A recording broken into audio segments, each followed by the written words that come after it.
is an element of the extension of f by alpha, then the degree of beta over f must divide the degree of alpha over f. This is exactly what I was saying on the board, right? I was pointing out if we had like a degree 4 extension, we could have numbers which have degree what? 1 or 2 or 4.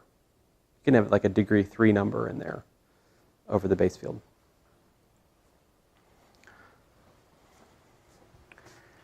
So yeah,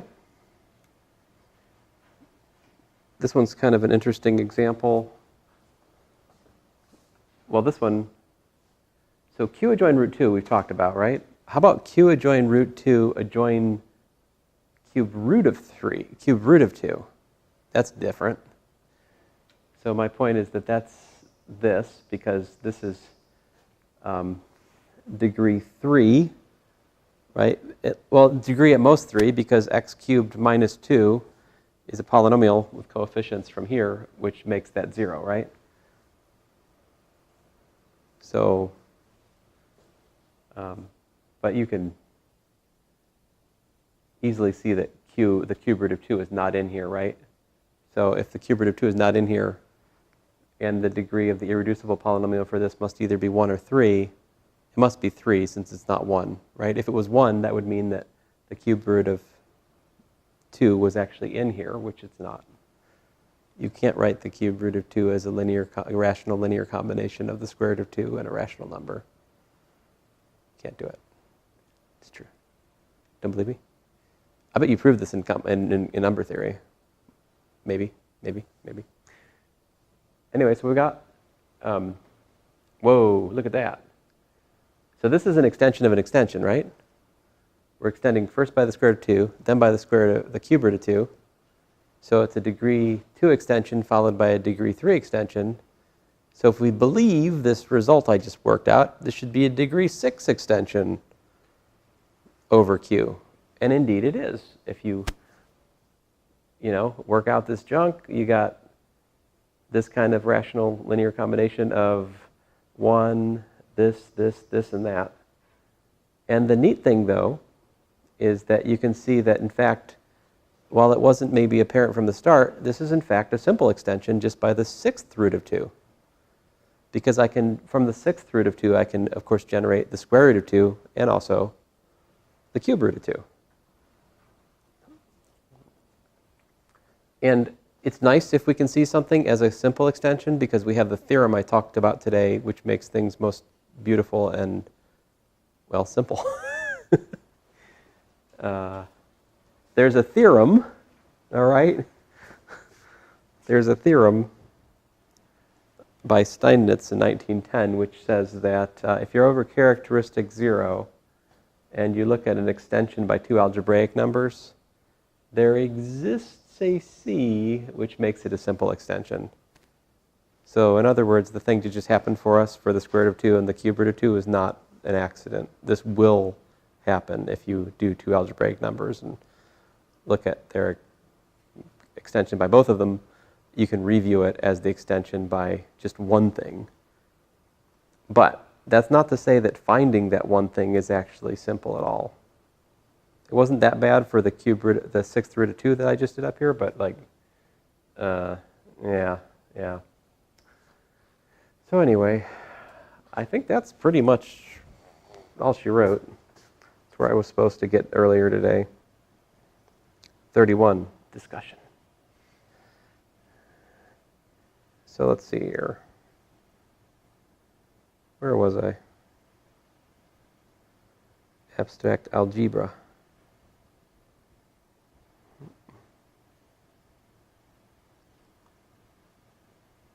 Where is my,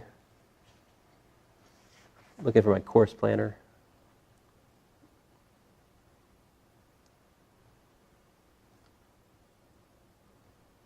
So you guys are telling me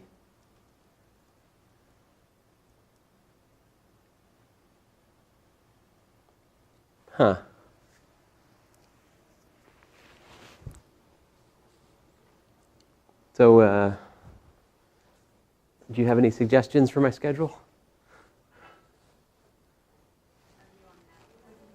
What's that? Are you unhappy with I mean, I'm pretty happy with where we are after I had this little talk with you right now.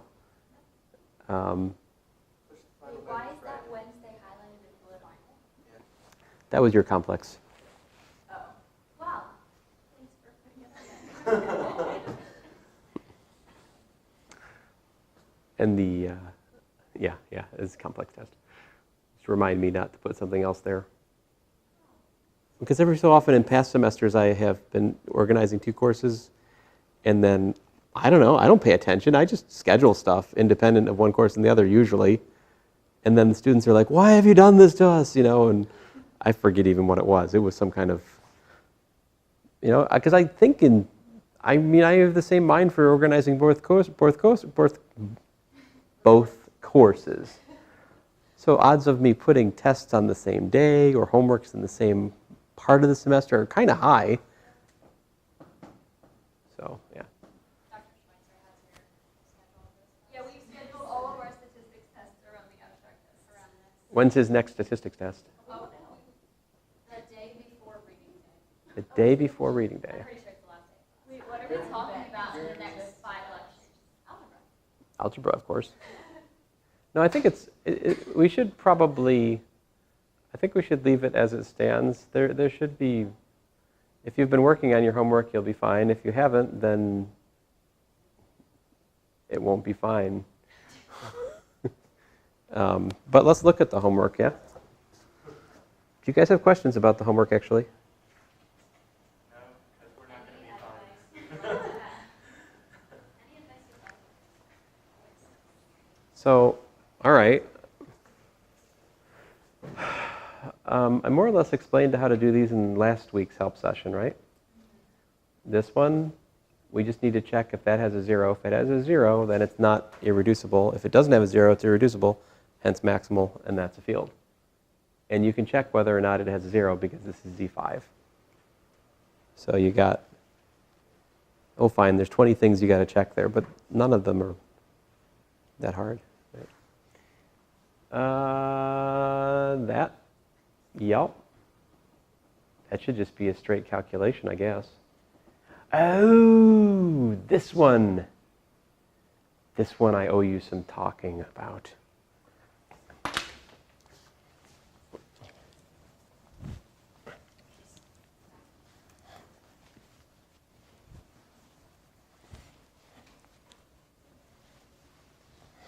So that one.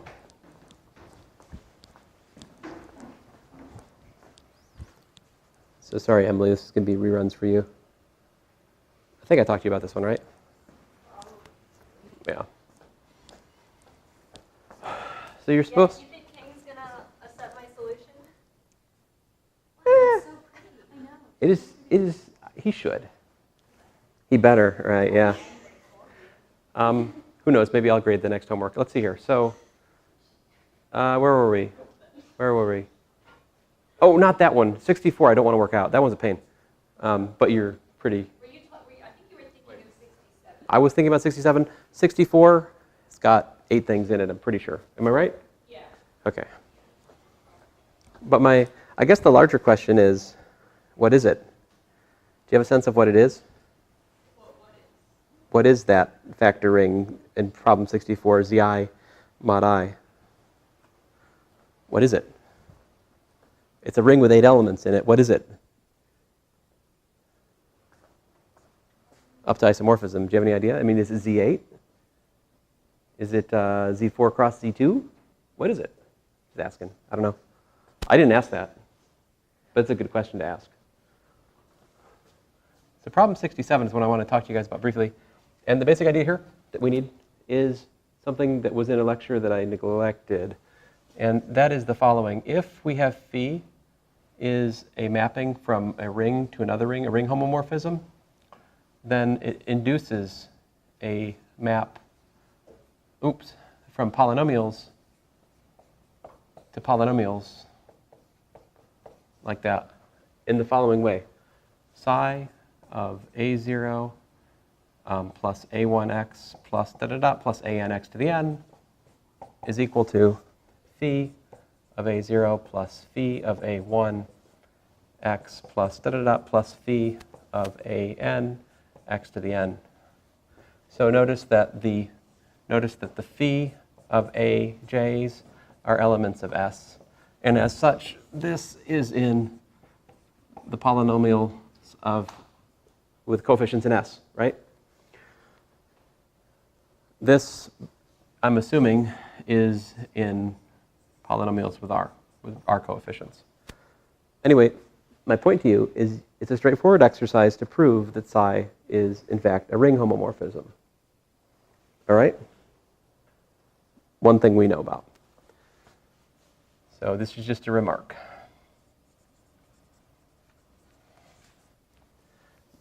So then the other thing I would point out to you in this problem 67 is to not try to, okay, Emily, you can tell them. Should you try to prove it directly?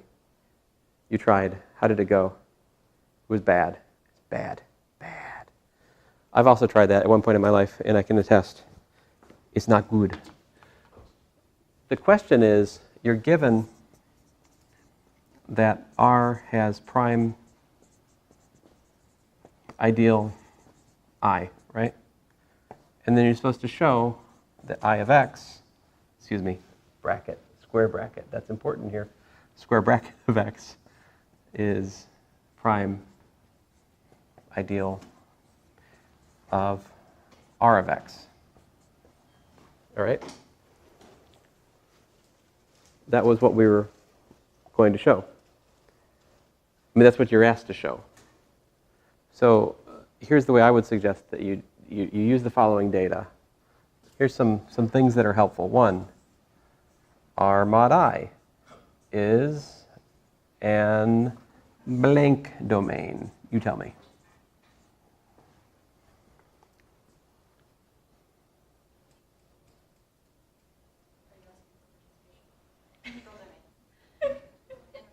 Integral. Sorry. I figure if I pause awkwardly long enough, you guys will jump in. Just resting my voice for a second, honestly. Now, okay. And then here's a guess. Here's a guess. Fuzzy idea. Wouldn't it be neat if R mod I of x was isomorphic to, I don't know, R of x mod I of x?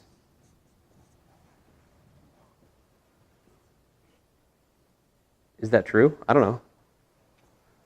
We could try to prove it, though.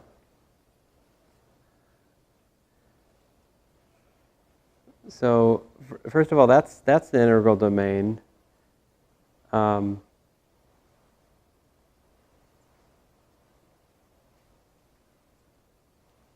Oh, what do we know about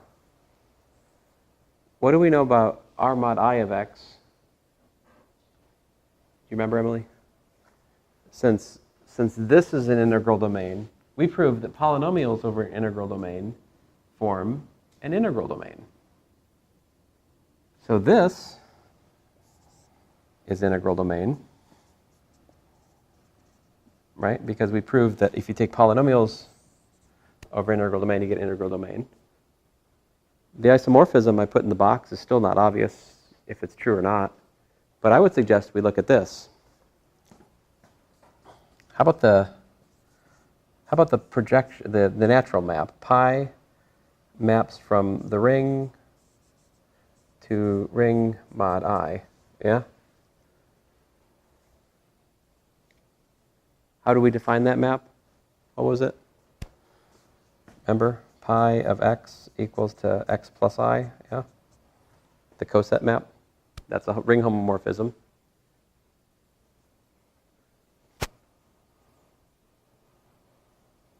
What can we do with that? So here I'm thinking of pi like, I'm thinking of pi in the same way I'm thinking of phi at the top, yeah? I'm thinking of the pi as being my phi. I'm thinking of this playing the role of that.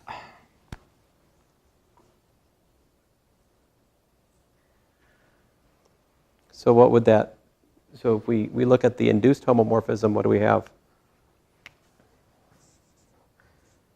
using my silly, I mean, psi is a stupid notation. Shouldn't we like call it phi bar or something? That'd be a better notation, right? Why? Because it's got, I already wrote the whole thing with size, so. yeah, okay, psi it is. So, you know, psi is going to be then a mapping from what? From R of x to what? R mod I of x, right? And what's the definition of psi? Well, I don't want to write much more. If I write much more, I've solved the problem. But I'll tell you where to go from here. Write down what psi is, right? Write down the formula for psi. That gives us a ring homomorphism from where? From polynomials in R to polynomials in with coefficients from the quotient ring, R mod I. What would it take to get that isomorphism then?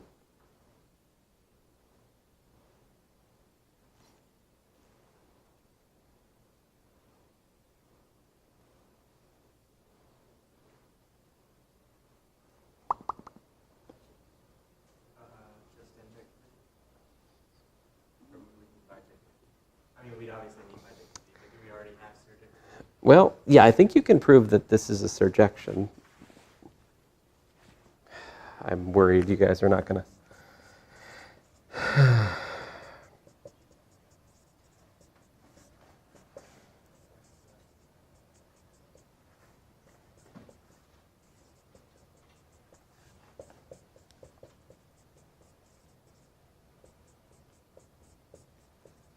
Right?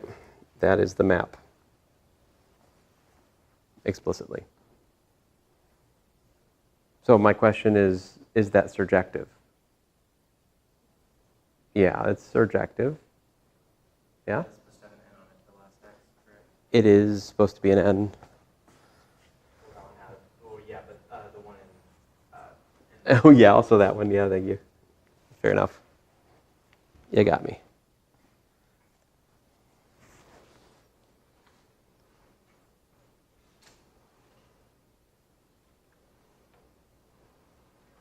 So it's a ring homomorphism. It's surjective. We're looking for an isomorphism. What theorem do we know about isomorphisms and ring homomorphisms?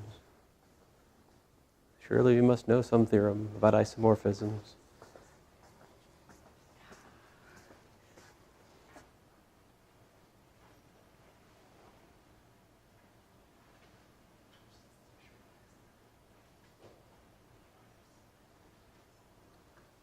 Yeah?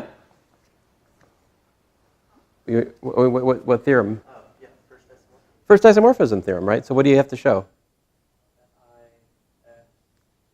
Oh, wait, no. What kernel would you like for this map to have, right? Because first isomorphism theorem says that the domain of the ring homomorphism mod the kernel of the ring homomorphism is isomorphic to the image. And we've just agreed that the image is this. Yes. We want for the ix Is the kernel.